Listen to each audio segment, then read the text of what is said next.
1991, 16-year-old Sarah Yarborough's life was tragically cut short in a way that would send shockwaves through the community of Federal Way, Washington. But this wasn't just another murder. It was a case that stumped investigators for decades, one full of twists, false leads, and shocking revelations.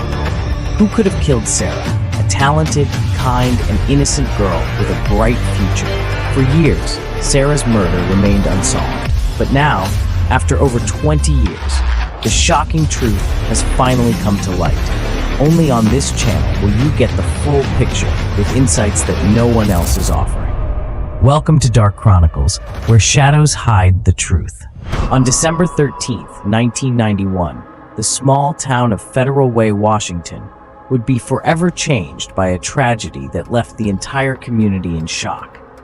Sarah Yarborough, just 16 years old, a talented student with a bright future, was murdered in broad daylight, her life cut short in a way no one could have anticipated.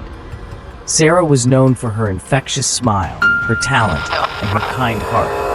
An A student with a love for life, she was the type of person everyone admired. But on that fateful Friday, Sarah's life would take an unimaginable turn. Her parents were out of town for the weekend, leaving Sarah alone at home. She spent the evening with a friend, completely unaware that this would be her last night. What started as an ordinary Friday night soon spiraled into an unspeakable tragedy. Sarah's body was discovered just hours after she'd left her home, her car parked at the school, and her lifeless body found not far from it. This case would not just be about a senseless murder. It would be about the investigation, the twists and turns, the evidence that left everyone stunned, and the pursuit of justice for a young life taken too soon. Sarah's body was discovered just 100 yards away from her car, on the very school grounds she had spent so many years walking. Her clothing had been partially removed, and nylon stockings were tied tightly around her neck, leaving police officers with one chilling question: how did she end up there? The investigation into Sarah's murder began almost immediately. Law enforcement was quick to comb through the scene, looking for any evidence that could lead them to her killer. The first break in the case came when they found Sarah's car parked in the school lot. But when they examined the area around the car, they realized something chilling. Sarah's body was just a short distance away, and there were no signs of a struggle in her car. One of the first witnesses to come forward was a 13-year-old boy named Drew. Drew had been skateboarding with a friend near the school that morning, just hours before Sarah's body was found. He and his friend had taken a shortcut through the school grounds, but they hadn't noticed anything unusual at the time.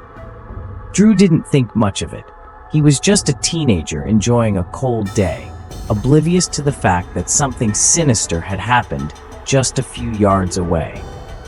Drew later recalled that it had been a freezing cold day, and there was no sign of Sarah's car being disturbed. But the question still remained. How did Sarah get from her car to the spot where she was found? What led her there, and who was responsible for her death? Detectives found no signs of forced entry into Sarah's car, and there were no clues in the immediate area that pointed to a struggle. It seemed as though Sarah had been lured away from her car willingly. But why? And who could have done this to such a kind and promising young woman? The strangulation with nylon stockings was a disturbing clue. It suggested a level of control and premeditation, making this more than just a random act of violence. Whoever had done this had planned it carefully. And as the investigation unfolded, authorities began to suspect that this wasn't the first time this killer had targeted someone. Forensic evidence pointed to a suspect, but nothing was concrete. A few weeks into the investigation, detectives started to wonder if Sarah's murder could be part of a larger pattern. DNA from the scene revealed semen on Sarah's clothing, and a search of local records showed that the suspect might have been involved in previous crimes. But even with these clues, the investigation stalled. For a while, it seemed like they were no closer to finding Sarah's killer than they had been the day her body was discovered. As the case dragged on, Sarah's family and friends were left to pick up the pieces of their shattered lives. Her mother, devastated by the loss of her daughter, held on to the hope that justice would be served. But for her, every day without answers felt like an eternity. And for her friends, Sarah's bright smile was now just a memory, a reminder of the beautiful young woman whose life had been taken too soon. Months went by without a clear lead.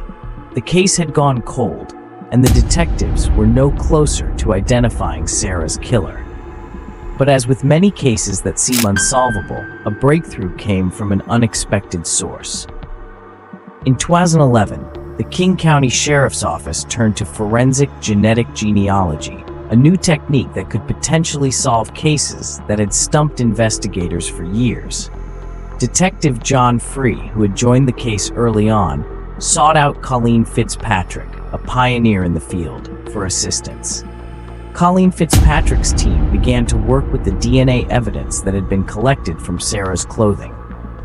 The idea was simple: use DNA databases to trace the suspect's family lineage, and through that, identify a possible match. It was a long shot, but after years of dead ends, it was the only hope they had left. Months of painstaking work finally paid off. Fitzpatrick's team discovered a potential last name. This was the first break the investigators had received in over 20 years. But it wasn't enough to simply have a name. It was time to dig deeper and find out who this person was. The investigation led them to a man named Patrick Nicholas. When his DNA was tested, the match was perfect. For the first time in over 2 decades, investigators had a suspect, someone whose DNA matched the evidence found at the scene of Sarah's murder. In 2013, Patrick Nicholas was arrested for the murder of Sarah Yarborough. At the time of the arrest, Nicholas was 59 years old, and authorities had no idea that the man they were about to charge had a criminal history dating back decades. He had previously been convicted of raping 2 women, and his DNA had been on file after his earlier offenses. For Sarah's family, the news was a bittersweet victory. The man who had taken their daughter's life had finally been caught, but the journey to this moment had been long and painful. They had waited more than 20 years for justice, and now they could finally start to heal. Darcy Bass, Sarah's mother, had spent years trying to keep her daughter's memory alive, but the absence of answers had been a constant source of grief. When she heard that Nicholas had been arrested, she couldn't believe it. But as the details of his past began to emerge, the pieces of Sarah's murder started to fall into place. After years of waiting, the case of Sarah Yarborough's murder finally reached the courtroom. Patrick Nicholas, now 59 years old, faced charges for the brutal crime that had shattered Sarah's family and the small community of Federal Way. But the trial would be no easy road. Justice was something Sarah's family had to fight for every step of the way. The prosecution's case was built on the years of investigation, the breakthrough DNA match, and the damning evidence that linked Nicholas to the crime. They described in detail how Sarah had been brutally attacked and left for dead, and how Nicholas's DNA had been found on her clothing, on the items near her body, and at the crime scene. His past criminal history, including rapes he had committed years earlier, made it clear that Sarah's death was not an isolated incident. On the other side, the defense worked to undermine the prosecution's case. They attempted to cast doubt on the DNA evidence, suggesting that the scientific methods used might not have been as accurate as they appeared. They also questioned the credibility of witnesses and the investigation, trying to make the jury believe that there was not enough concrete evidence to convict Nicholas. But for Sarah's family, this was more than just a legal battle. It was a chance to finally get justice for their daughter. For her mother, Darcy, the trial was an emotional roller coaster. Every day in the courtroom brought back painful memories of the daughter she had lost, but it also fueled her determination to see Sarah's killer held accountable. The defense put Sarah's friends and family on the stand, trying to paint them as unreliable witnesses. They suggested that the timeline didn't add up, that the DNA evidence could have been contaminated, and that the investigation was rushed. They even tried to paint a picture of Sarah as someone who had made poor choices, attempting to shift the blame from Nicholas to the victim. The prosecution's rebuttal was swift and decisive. They reinforced the strength of the DNA evidence, presenting expert testimony that proved Nicholas's DNA was found on multiple pieces of Sarah's clothing and near her body.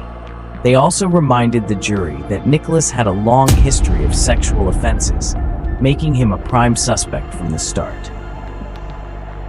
Throughout the trial, Sarah's friends spoke about who she was, her kindness, her generosity, and her dream of becoming a nurse. They testified about how she had been full of life, always ready to help others, and how her future had been violently taken from her. Each testimony served as a powerful reminder of the young woman Sarah had been and how much she was loved. After weeks of testimony, emotional testimonies, and countless hours spent in the courtroom, the moment of truth had arrived. The jury had deliberated, the evidence had been laid out, and now the fate of Patrick Nicholas was in their hands. Would he be found guilty of the murder of Sarah Yarborough, or would the mystery of her death remain unsolved? For Darcy Bass, this moment was a culmination of over 2 decades of pain, heartache, and relentless waiting. She had spent years fighting for answers, never giving up on the hope that Sarah's killer would be brought to justice. And now, as the jury returned, all of that was about to be put to the test. The judge announced the verdict. We, the jury, find the defendant, Patrick Leon Nicholas, guilty of the murder of Sarah Yarborough. The room fell silent for a moment before the quiet murmur of relief spread through Sarah's family. The man who had taken their daughter's life would finally be held accountable for his actions. Nicholas's defense team, though clearly disappointed, made no attempt to dispute the verdict. For them, the case was over. But for Sarah's family, this was only the beginning of the next chapter in their journey toward healing. The community of Federal Way, though scarred by the crime, came together in support of Sarah's family. Her case had been a haunting reminder of the darkness that could hide behind closed doors, but it had also brought the community closer. Sarah's memory would never be forgotten, and her family would forever carry her legacy. For Darcy, the verdict was a bittersweet victory. "It's not the outcome I wanted," she said, her voice breaking. "I wanted my daughter back. I wanted to hear her laugh again, to see her smile. But at least now, we have justice." The sentencing phase was equally tense. Patrick Nicholas, now found guilty, faced the judge as the court prepared to determine his fate.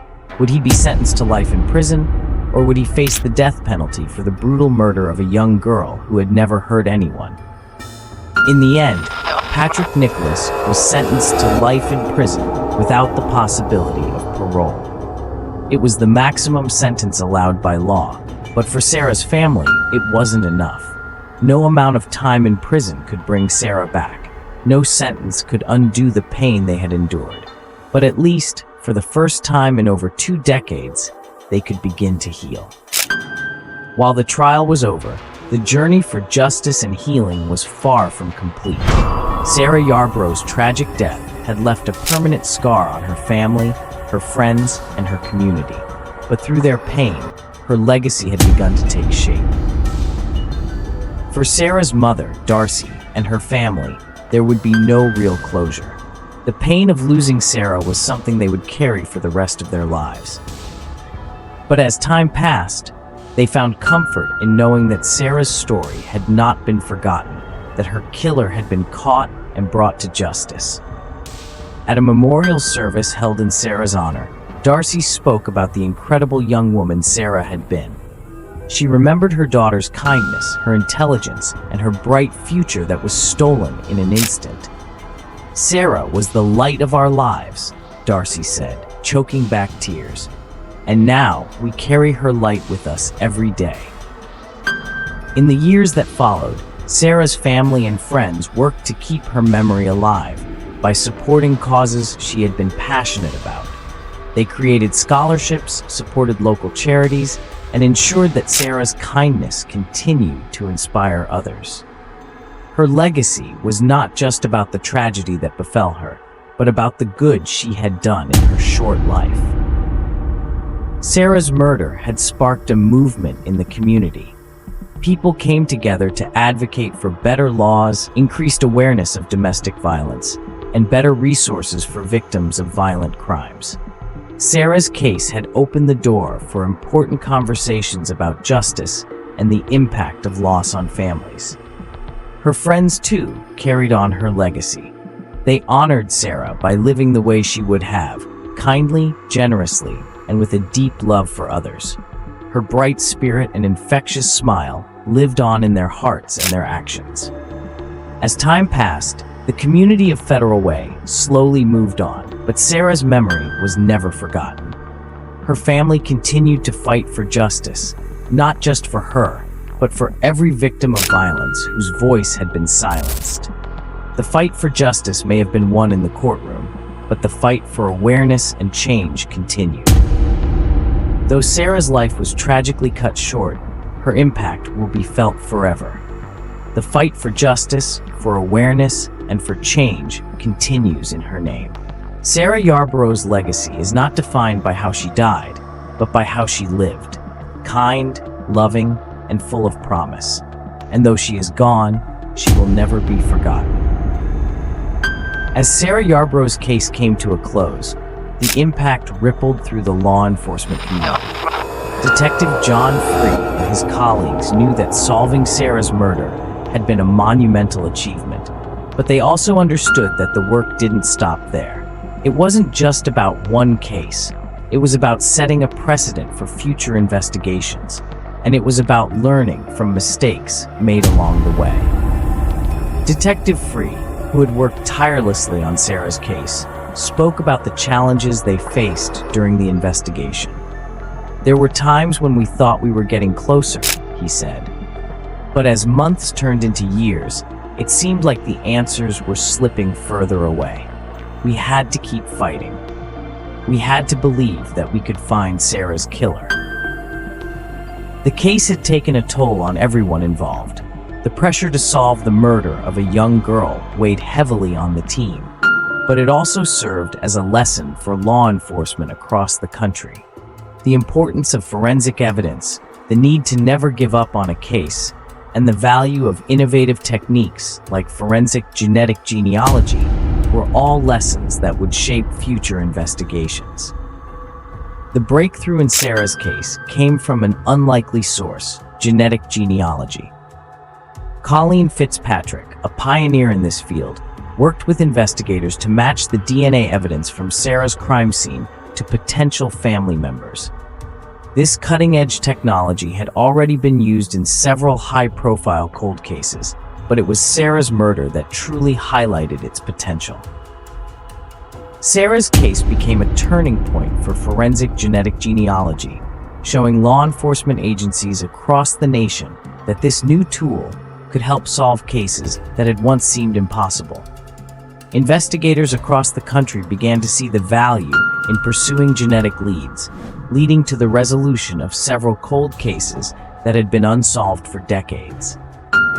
As Sarah's killer, Patrick Nicholas, was arrested and brought to trial, law enforcement agencies were already looking toward the future.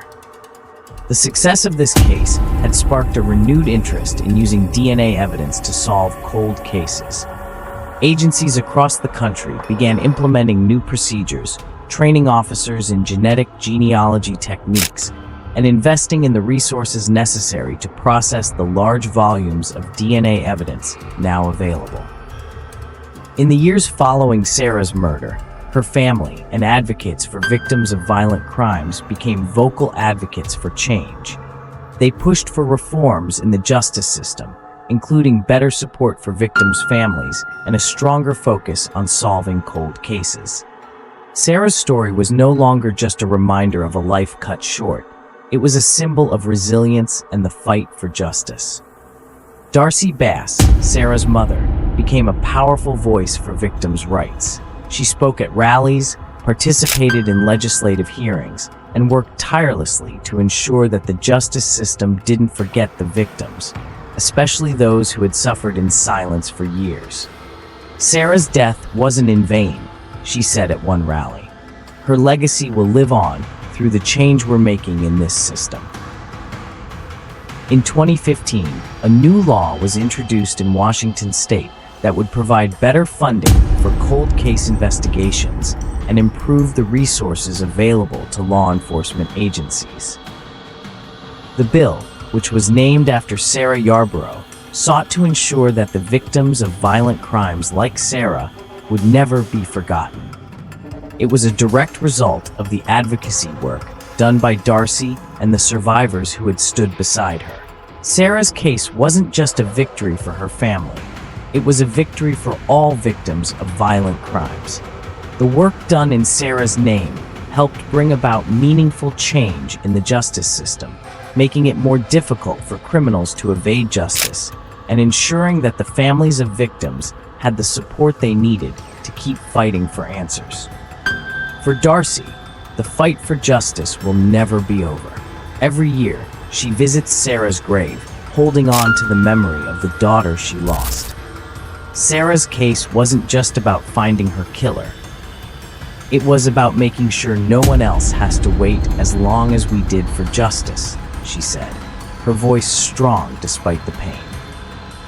Now I will go back to the crime scene in detail to show you what horror happened. Sarah's body was found just 100 yards away from her parked car at the school grounds. But the discovery wasn't the only shocking element. It was the state of the crime scene that stunned those who first arrived. Sarah's car remained in the parking lot, her belongings inside untouched. The container of orange juice she had made that morning was sitting in the front seat, still upright, as if she had only just left. There were no signs of a struggle inside the car. But the most chilling detail, Sarah's lifeless body lay just a short distance away, her clothing partially removed and nylon stockings tied around her neck, creating a sense of methodical violence.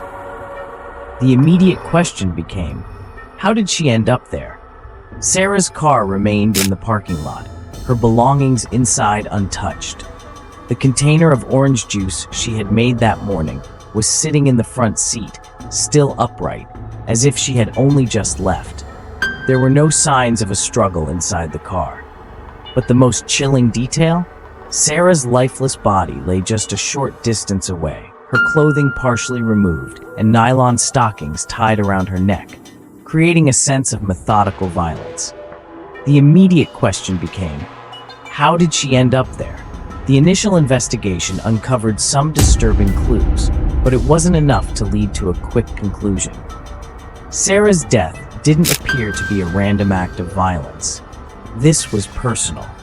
The nylon stockings tied around her neck, the absence of robbery, and the evidence of sexual assault pointed to something much darker. The investigators knew that they were dealing with a methodical killer.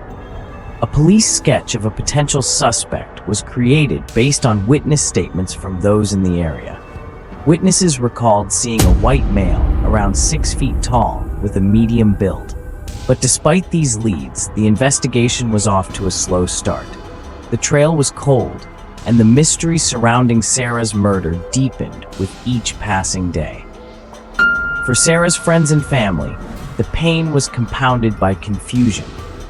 They could not comprehend how someone could target Sarah. She was beloved by everyone who knew her. She was a dedicated student, a bright young woman with a passion for dancing and a future full of promise.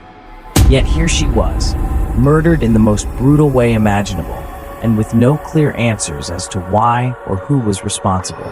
The case of Sarah Yarborough was one of the darkest mysteries to ever grip a community. But after decades of uncertainty, justice was finally served.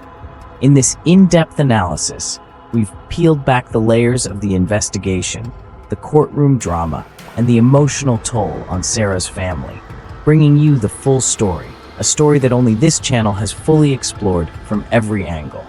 We've delved into the shocking truths, the twists, and the lessons learned. So that's how crimes end, and if you like this episode, don't forget to like and subscribe and turn on the notifications. If you want me to do some special crimes in all over the world, comment down below, or you can send us direct through email and I will see you in all my videos. See ya!